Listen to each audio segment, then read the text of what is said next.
The Russian experiment. 1940లో రష్యాలో ఒక secret experiment జరిగింది. 5 మంది ఖైదీల్ని ఒక రూమ్లో లాక్ చేశారు. వారికి ఒక స్పెషల్ గ్యాస్ ఇవ్వడం మొదలుపెట్టారు. ఆ గ్యాస్ వల్ల వాళ్ళు చాలా రోజుల పాటు నిద్ర లేకుండా కూడా ఉండగలరు. మొదటి 5 రోజులు నిద్ర లేకపోయినా అంతా నార్మల్గానే ఉన్నారు. వాళ్ళు మాట్లాడుకున్నారు, బుక్స్ చదివారు, టైంపాస్ చేశారు. కానీ 6వ రోజు నుంచి వాళ్ళ బిహేవియర్ పూర్తిగా మారిపోయింది. వాళ్ళు ఒకరిపై ఒకరు అనుమానం పెట్టుకోవడం మొదలుపెట్టారు. రూమ్లో ఉన్న మైక్రోఫోన్స్ దగ్గరికి వచ్చి రీసెర్చర్స్కి ఏదో చెప్తున్నట్టుగా రహస్యంగా నెమ్మదిగా మాట్లాడడం మొదలుపెట్టారు. కొద్ది రోజులకే వాళ్ళ మధ్య గొడవలు మొదలయ్యాయి. ఒకరిపై ఒకరు దాడి చేసుకున్నారు. గదిలో నుండి అరుపులు, కేకలు వినిపించేవి. 9వ రోజు ఒక ఖైదీ గట్టిగా అరవడం మొదలుపెట్టాడు.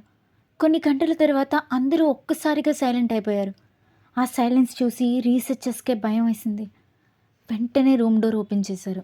కానీ లోపల చూసిన సీన్ వాళ్ళు షాక్ అయ్యేలా చేసింది. రూమ్ మొత్తం రక్తపు మరకలతో నిండిపోయింది. గోడలపై కూడా రక్తపు చారలు కనిపించాయి. ఖైదీలు బయటికి రావడానికి కూడా ఒప్పుకోలేదు. కొంతమంది పిచ్చి వాళ్ళలా నవ్వడం మొదలుపెట్టారు. అప్పుడే ఒక ఖైదీ ఇలా అన్నాడు, దయచేసి ఆ గ్యాస్ని ఆపొద్దు, మాకు నిద్రపోవాలని లేదు అని రీసెర్చర్స్తో అన్నాడు. రీసెర్చర్స్ ఇలా అన్నారు, అసలు నువ్వు ఎవరు అని.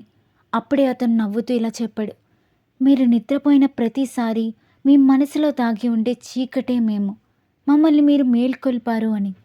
అలా పిచ్చిగా నవ్వుతూ ఇలా చెప్పడం చూసి రీసెర్చర్స్కి చాలా భయం వేసింది. చివరికి రీసెర్చర్స్ ఆ ఎక్స్పెరిమెంట్ ఆపాలని నిర్ణయించుకున్నారు. కానీ గ్యాస్ తీసేసిన తర్వాత కూడా ఆ ఖైదీలు నిద్రపోవడానికి ఒప్పుకోలేదు. కొంతమంది చనిపోయారు, మిగిలిన వాళ్ళు పిచ్చి వాళ్ళలా మారిపోయారు. ఇది ఒక నిజంగా జరిగిన భయంకరమైన సంఘటన. ఇలాంటి ఇన్ఫర్మేటివ్ వీడియోస్ మీకు ఇంకా కావాలనుకుంటే మా ఛానల్ని సబ్స్క్రైబ్ చేయండి.